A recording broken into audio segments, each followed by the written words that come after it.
Luego de la masacre en contra de la comunidad afroamericana en Nueva York, las autoridades temen que imitadores del atacante puedan cometer otras masacres similares. ¿Cuál es la teoría del reemplazo blanco? ¿Quién la alienta? ¿Y cómo juega un papel decisivo en los ataques de odio en este país? Una teoría conspirativa de supremacía blanca que pone en peligro a las minorías. Denuncia la presencia de cocodrilos en el río Bravo. Es el nuevo peligro que los migrantes deben enfrentar en el cruce a Estados Unidos.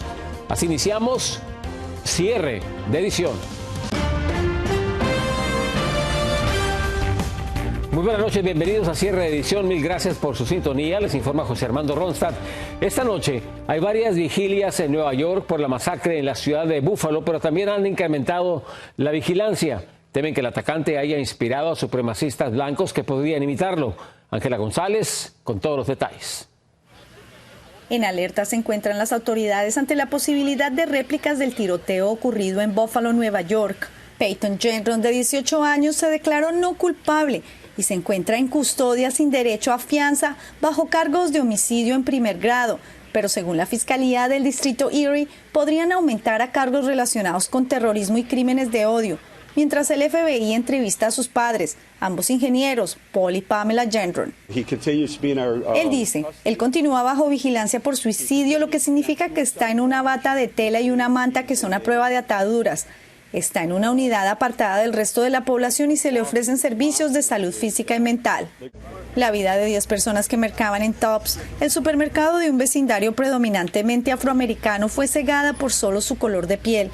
El llanto de sus familiares era inconsolable, mientras comunidades consternadas en todas partes del país llevan a cabo vigilias en honor a las víctimas, entre estos el ex policía Aaron Salter y la voluntaria de la iglesia, Pearl Young. Él dice, lo que pasó el sábado es un acto de terrorismo doméstico y lo tenemos que definir así. Un pasado oscuro de aislamiento habrían llevado al pistolero a planear meticulosamente y cometer la matanza más mortal del 2022. El adolescente ya habría sido sometido a una evaluación psicológica y habría dejado un manifiesto racista. Las autoridades se enfocan ahora en seguir reuniendo evidencias para construir un caso todavía más fuerte en contra de Peyton Gendron, quien pese a haber hecho amenazas en el pasado en su escuela secundaria, no tenía ningún récord criminal. Desde Nueva York, Ángela González, Noticiero Cierre de Edición.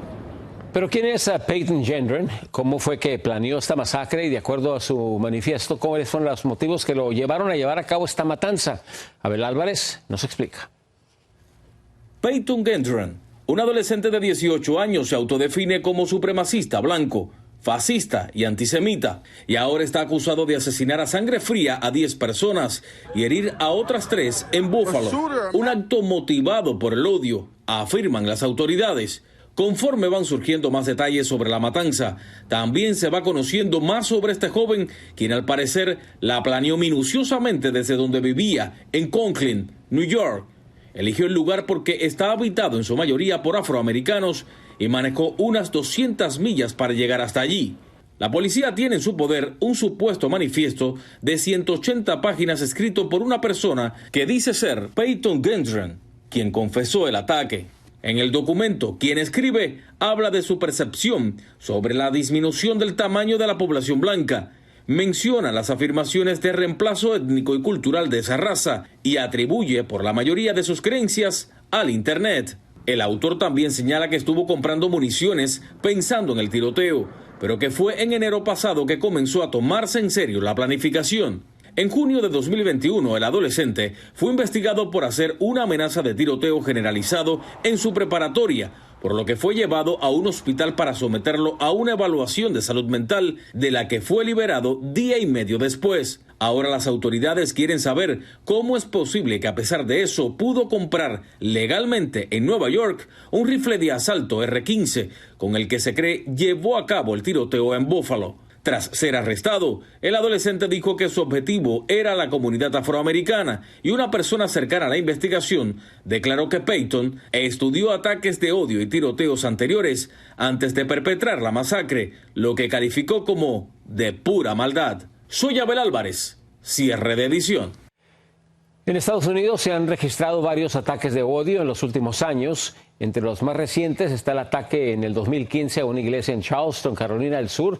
Ahí murieron 9 afroamericanos. En el 2018, el ataque a una sinagoga en Pittsburgh, Pensilvania, dejó a 11 judíos sin vida. En el 2019, otra sinagoga fue atacada, esta vez en San Diego, California, dejando una persona muerta. También en el 2019, una de las peores masacres quedó registrada en El Paso, Texas, en un atentado en contra de la comunidad latina, donde murieron 23 personas. Pero hablemos de la masacre de Buffalo en Nueva York este fin de semana y la del Paso en el 2019. Peyton Gendron en Buffalo y Patrick Crusius en El Paso, en Texas. En ambos casos sale a la luz lo que llaman la teoría del reemplazo blanco. ¿En qué consiste y qué papel juegan los crímenes de odio? Desde Washington, Alfredo Miranda nos tiene la información. La balacera ocurrida el sábado en Buffalo, Nueva York, que dejara un saldo de 10 personas muertas, vuelve a poner en la mesa del debate el tema del odio racial y la supremacía blanca. Estados Unidos debe responder a este acto de intolerancia, racismo y odio de un acto terrorista perpetrado por un joven supremacista blanco. Todo parece indicar que el sospechoso del atentado, Peyton Gendron, un joven blanco de 18 años, habría cometido el mortal ataque motivado por odio racial, promovido por una teoría de conspiración de la extrema derecha diseminada con el nombre de El Gran Reemplazo, según la cual la raza blanca en Estados Unidos estaría en peligro de ser reemplazado por las minorías. Tienen temor de que los blancos pierdan su poder y su influencia, un temor de experimentar algunas paupérrimas condiciones de vida a las que ellos sometieron a las minorías por siglos. Por eso están temerosos y ansiosos de que se acaben sus privilegios. La teoría del reemplazo racial no solo es diseminada sin control por las redes sociales, también lo hace a través de medios de comunicación y periodistas como Tucker Carlson de Fox News, quien lo utiliza en su narrativa antiinmigrante. Political terms, this policy is called the Great Replacement, the replacement of legacy Americans with more obedient people from faraway countries. Si bien la teoría de conspiración del gran reemplazo se acuñó en Francia, se diseminó con rapidez entre los supremacistas blancos de Europa y Estados Unidos. El atacante lo tenía todo planeado al detalle y lo hizo inspirado en tiroteos anteriores con motivación racista, como el de El Paso, Texas, que dejara un saldo de 20 inmigrantes hispanos muertos. Estos conceptos y teorías que inyectan más odio y temor están siendo absorbidas por los estadounidenses y no solo está afectando a quienes se sienten amenazados, también están direccionando la ansiedad de los estadounidenses comunes. Esto podría ser muy desastroso para Estados Unidos.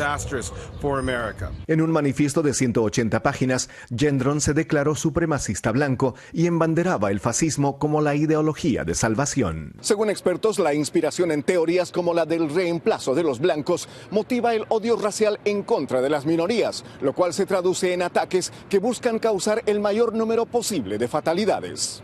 Desde Washington, Alfredo Miranda, cierre de edición.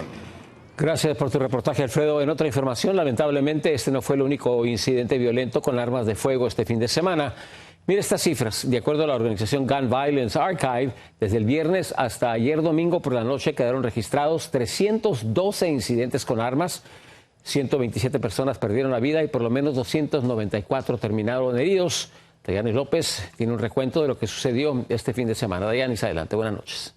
José, muy buenas noches. Los expertos catalogan esto como una epidemia de violencia en los Estados Unidos, ya que este fin de semana quedó registrado como uno de los más trágicos, trayendo nuevamente sobre la mesa el tema del control de armas. Decenas de vidas inocentes fueron arrancadas de un ser querido durante uno de los fines de semana más sangrientos de lo que va del año, esto a consecuencia de la violencia con armas de fuego. Que cuando existen proyectos de ley para cambiar las leyes, para proteger a las personas, a los residentes del país, hay oposición grave por el lobby de armas, porque estamos hablando de mucho dinero. Ante la falta de leyes más estrictas a nivel federal, en California el domingo al menos una persona murió y 5 resultaron heridas, incluidas 4 que están en estado crítico, luego de un tiroteo en una iglesia en el condado de Orange, al sur de Los Ángeles. Mientras que en Houston, Texas, 2 personas murieron y otras 3 fueron hospitalizadas después de otro tiroteo en un mercado.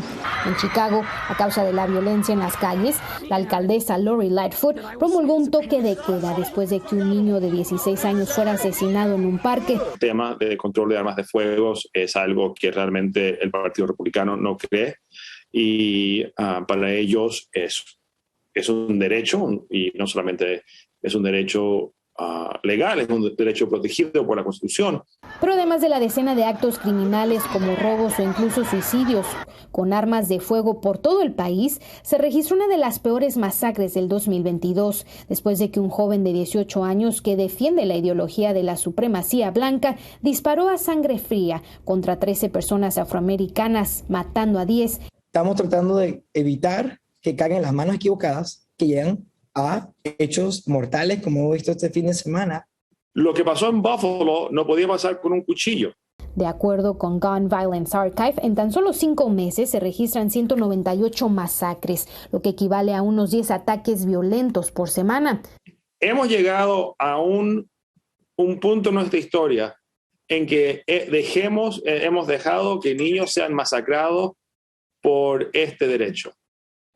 José, por ahora expertos y activistas temen que esta violencia a causa de las armas de fuego, incluyendo las masacres por odio racial o por algún problema de salud mental, continuarán cobrando la vida de inocentes mientras existan leyes más estrictas que regulen el control de armas de fuego. Regreso contigo. Gracias, Dayane. Vamos a una breve pausa, regresamos con más información a cierre de edición. Aumenta el temor porque Estados Unidos entre en una recesión, pero ¿cuáles son las señales que deberíamos estar tomando en cuenta? Cocodrilos en la frontera es el nuevo peligro para los inmigrantes. Les explicamos.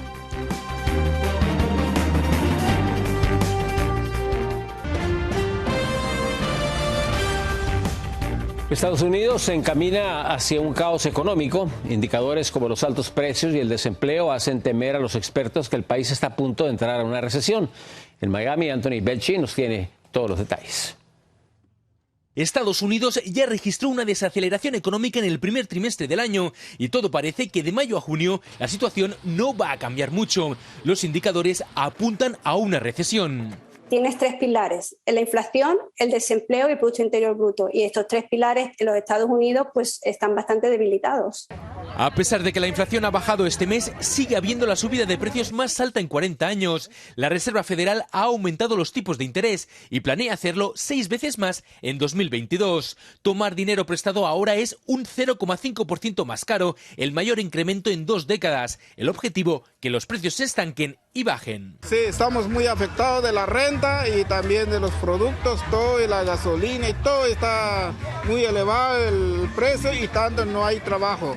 Todo depende de cómo acabe el mes de mayo, pero si vuelve a haber desaceleración económica, ya no va a quedar ninguna duda. La recesión ya habrá llegado a Estados Unidos. En mayo es el mes de la inflexión, en el sentido de que si conseguimos mejorar lo que no lo parece, podremos escapar la recesión, pero todo apunta a que vamos por una recesión en el mes de septiembre o octubre. Suben los productos básicos y la gasolina está desbordada. Su precio ha superado los $6 el galón en California y los más afectados los latinos, que prácticamente no tienen manera de reducir los gastos. Y así no podemos pagar de todo. Mire la gasolina, ¿cuánto está ahora? Cada día se está subiendo más. Los expertos aseguran que la situación para fin de año podría ser catastrófica, especialmente para las familias de clase media, y recomiendan que en la medida de lo posible se empiece a ahorrar lo que se pueda. Desde Miami, Florida, Anthony Belchi, cierre de edición. El problema de la escasez nacional de leche de fórmula para bebitos podría comenzar a resolverse dentro de 2 semanas. Hoy el fabricante dijo que aceptó un convenio con la administración del presidente Biden y de Alimentos y Medicamentos, y si es aprobado por una corte en 15 días, habrán de reabrir su planta en Sturgis, en Michigan. Esa planta había sido cerrada por violaciones operativas y la fórmula podría comenzar a llegar a los estantes de entre 6 a 8 semanas. Una pequeña pausa comercial, sigan con nosotros. El cruce de migrantes se hace más peligroso, denuncia la presencia de criaturas peligrosas en el río Bravo. Y han capturado a la matriarca de los narcos, dirigían una gran operación en el tráfico de drogas.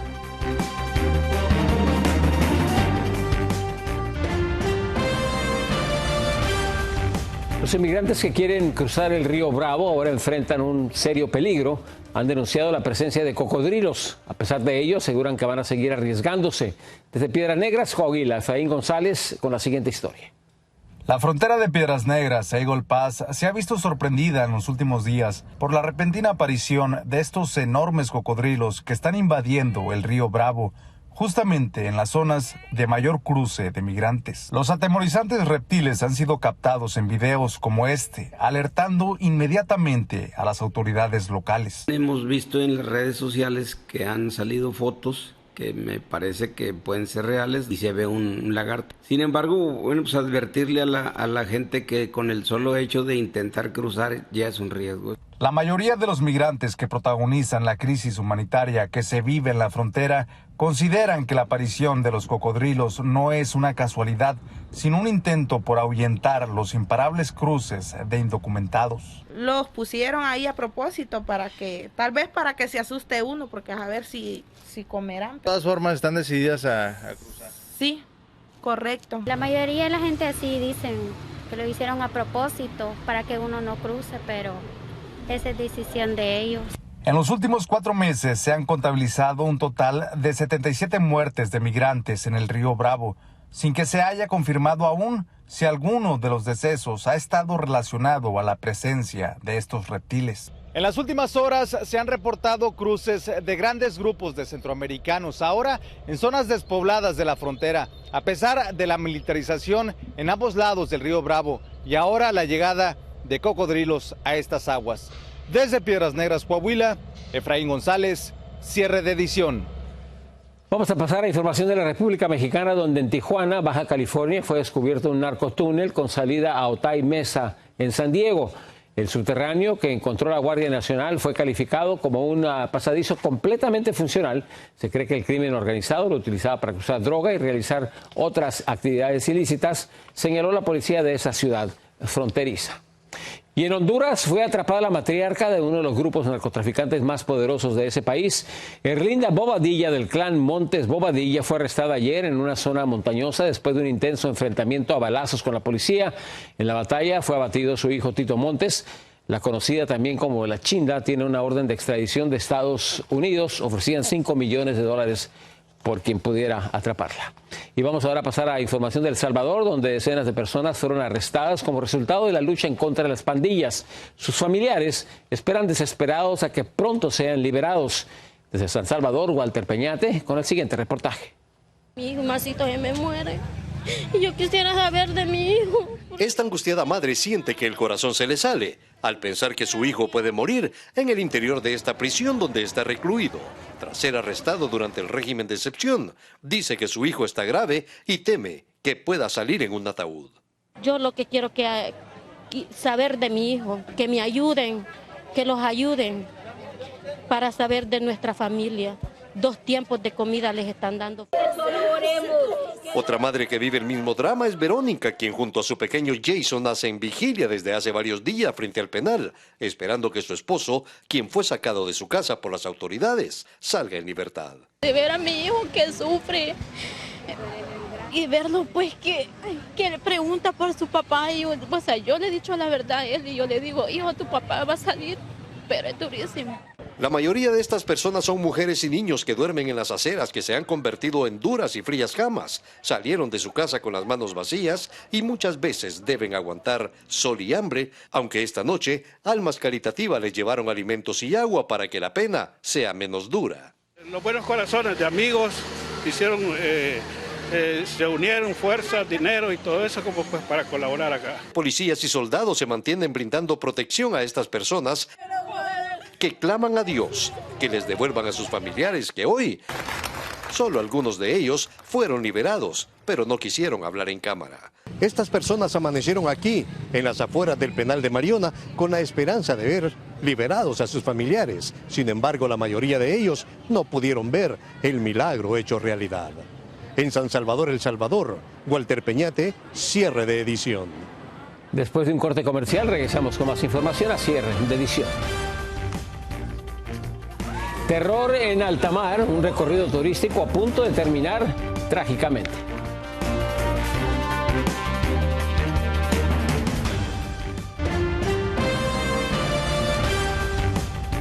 En Ucrania, inmensos campos de la planta conocida como colza han florecido espectacularmente en medio de la guerra. Es en Dnipro, donde se cultiva la colza, que se usa como abono en las cosechas y es fuente crucial de alimento en la producción agrícola. La ONU ha advertido que el conflicto podría trastornar el suministro de comida no solo en este país, sino a través del resto del mundo. El 19% de la producción mundial de colza se registra en Ucrania. Y varios turistas que viajaban en una lancha en el estado de Sinaloa se salvaron por poco. Eran aplastados por una ballena en el puerto de Topolobampo. De un momento a otro, el gigantesco mamífero saltó de las aguas y cayó encima de la lancha. De los 5 tripulantes, solo uno fue hospitalizado, pero por su fortuna y su buena suerte presenta lesiones graves, pero sigue con vida. Las imágenes fueron grabadas por turistas que viajaban en otra embarcación. La Dirección del Turismo del lugar aprovechó para pedir a los turistas que eviten acercarse demasiado a estos hermosos mamíferos, pero muy peligrosos mamíferos marinos. Gracias por acompañarnos. Buenas noches. Yo soy José Armando Ronstadt. Nos vemos mañana. Gracias por su sintonía.